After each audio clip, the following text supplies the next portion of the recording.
남북의 정상이 최초로 만나 한반도 평화와 번영의 방향을 제시했던 6.15 남북 공동선언이 오늘로 21주년을 맞았습니다. 하지만 남북 간의 소통조차 원활하지 않은 경색 국면이 지금 이어지고 있어서 아쉬움이 큽니다.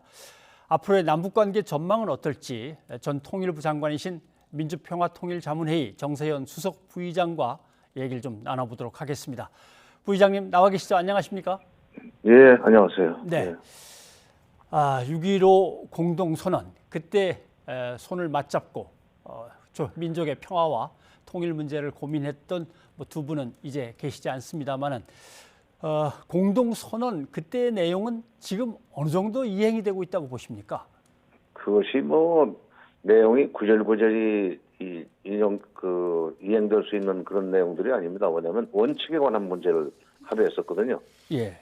2000년 6.15 때는 그러니까 나라의 통일이 주인 우리 민족끼리 통일을 준비하자. 두 번째는 남측의 연합 제안과 북한의 낮은 단계 연방 제안이 공통점이 있다고 인정하고 앞으로 그런 방향에서 통일을 추진하자.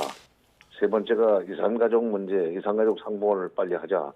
네 번째가 민족경제 균형적 발전을 지향하자. 이런 원칙의 문제였기 때문에 그것이 구체적으로 지금 어디까지 진행되느냐 하는 것은 좀 점검하기가 어려운 상황입니다. 그러나 6.15가 있었기 때문에 노무현 정부 때 14평양선언이 나올 수 있었고 또 문재인 정부에 들어와서 4.27 판문점 선언, 9.19 평양선언이 나올 수가 있었죠. 그러니까 그 정신은 지금 살아있는데 다만 문재인 정부에 들어와서 김정은 위원장과 현재 북한의 지도자인 권력자인 김정은 위원장과 합의한 4.27 선언이나 판문점 선언이 하나도 이행되지 못한 측면이 있습니다. 예. 4.27 선언, 판문점 선언, 9.19 평양 선언이 이제 핵 문제가 풀리기 전에는 남북관계가 너무 앞서가서는 안 된다는 미국의 고집스러운 입장 때문에 워킹그룹을 통해서 그게 통제를 받았죠. 그래서 아무것도 지금 이행이 안 되고 있는 실정입니다. 솔직히 말해서. 예, 알겠습니다. 그러니까 지금 6.15 얘기한다는 것은 조금 옛날 얘기하는 겁니다. 예. 21년 전 그때를 기억해 보면 이제 곧 통일되는 모양이다. 평화가 실현되는 모양이다. 이런 생각이었고 지금 쭉 설명하신 대로 그 이후로도 한 4번 정도 정상회담이 더 있었고 선언만 해도 3개가 나왔는데 사실은 문 대통령이 평양 방문 그때만 해도 지금처럼 남북 관계가 완전히 얼어붙으리라고는 예상을 못했습니다. 이 그렇죠. 경색이 도대체 풀리지 않는 원인은 가장 큰 원인은 어디 있다고 보십니까? 4.27 그러니까 지금 당대 북한의 지도자와 남한의 대통령이 합의한 것이 4.27 판문점 선언이고 9.19 평양 선언 아닙니까? 예. 그것을 내용을 들여다보면은 북한한테 도움이 되는 것들이 많아요. 남북 교역력을 활성화한다, 철도도로를 연결하고 현대화시켜준다, 등등 많은 약속을 했는데 아까도 잠시 제가 말씀드렸지만 미국이 그렇게 남북이 너무 앞서가는 것 같은 느낌을 가지면서 그걸 속도 조절을 했어요. 예. 속도 조절 정도에서 그친 것이가 노골적으로 말하면 발목을 잡았죠. 한미 워킹그룹이라는 걸 만들어가지고 사사건건 독감약도 못 주는 사람들 아닙니까? 타미플루를 보내려고 하는데 트럭이 싣고 간다고 해서 트럭은 안 된다. 군용이니까. 이런 식으로 해서 지금 2019년부터 남북관계를 막혔습니다. 그런데다가 2019년 2월 말에 하노이에서 북미 정상회담이 노딜로 끝나면서 완전히 북한이 미국에 대해서도 문을 걸어 잠가 버리고 남한에 대해서도 문을 걸어 잠가 버렸어요. 예. 알겠습니다. 자, 문 대통령은 어제 북한을 향해서 인도적인 제스처를 좀 보냈습니다. 코로나19 백신 공급 협력에 나서겠다 이런 의사를 이제 피력을 한 건데요. 이 코로나19 백신이 남북 간의 어떤 새로운 징검다리 역할을 할 수 있겠습니까? 글쎄요, 북한으로서는 나쁘지는 않을 거예요. 그 사람들이 지금 솔직한 얘기로 중국의 백신인 시노팜은 못 믿겠다고 해서 안 받겠다고 한다는 겁니다. 예.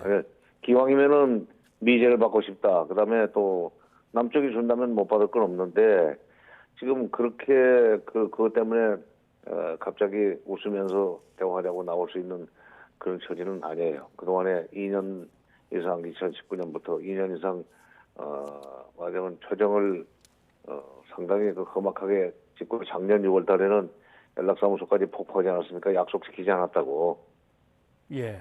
그런 마당에 그러면서 북한은 어떤 입장으로 딱 돌아서 버렸냐면은 남한하고 얘기하기 전에 미국과 먼저 얘기가 끝나야 된다. 선미후남.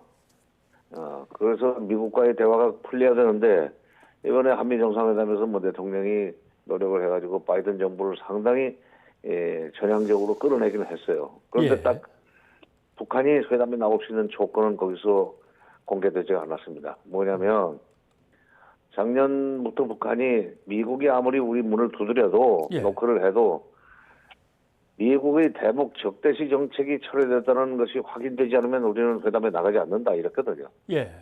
그게 이제 바로 한미연합훈련인데 직접적으로 말씀드리면 한미연합훈련을 금년에 8월달 걸 하지 않겠다는 얘기를 안 하니까 미국과의 대화를 시작할 가능성이 지금 별로 없고 그러다 보니까 백신안이나 뭐 다른 걸 얘기해도 남한과 먼저 그 때문에 만나겠다는 식으로 나올 수 있는 체면이 아닙니다 지금 북한. 예. 알겠습니다. 그러면 뭐 G7 회의에서 북한에 대해서 대화를 재개 촉구하면서 북한과 관련해서 검증 가능하고 불가역적인 핵의 포기라는 원칙을 다시 한번 강조했는데 이것도 역시 북한은 뭐 전혀 호응이 없을 걸로 보시겠군요. 아니 그리고 다자간에 영국에서 모여가지고 7나라들이 모여가지고 솔직한 얘기로 한반도에 대해서 뭘 하겠습니까 그 사람들이. 네. 미국이나 일본 정도가 조금 알고 있지만 근데 그 CVID는 일본의 주장이에요. 지금 바이든 정부는 CVID 아닙니다. 예. 그러니까 일본이 로비를 해가지고 그걸 성과처럼 그 집어넣은 것은 참 자기들로서는 대단한 거라고 볼 수 있을지 모르지만 한반도에서 핵 문제 해결을 어렵게 만들었어요. 스가가 지금.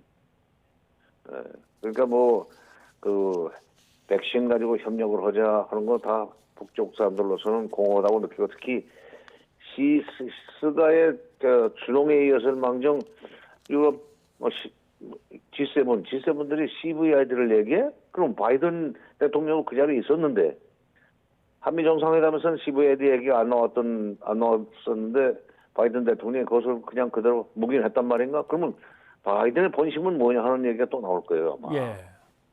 어렵게 됐습니다. 알겠습니다. 그러면 이 바이든 정부를 이제 새로 맞이했는데 뭐부터 풀어나가야 되겠습니까?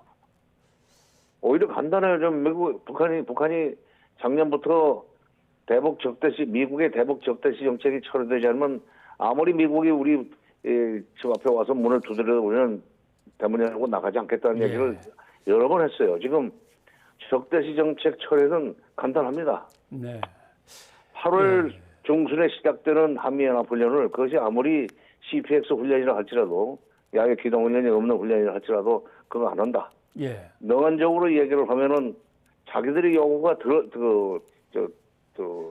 충족이 됐다고 생각을 하고 미국과의 접촉에 호응해 볼 수 있죠. 다음 주에 온다고 그랬으니까 손김 특별대표가 여기 와서 그런 얘기를 해야 돼요. 이 CVID는 미국 정부 입장은 아니고 그다음에 그 한미연합훈련에 대해서도 한국 정부가 지금 긴밀하게 협력을 하고 있다.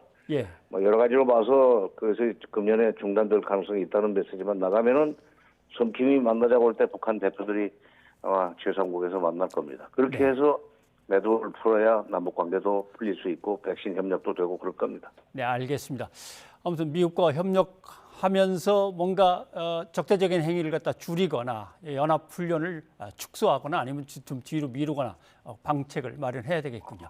취소해달라는 거예요, 북한은. 네, 알겠습니다. 정세현 부의장님 오늘 여기까지 듣도록 하겠습니다. 고맙습니다. 예.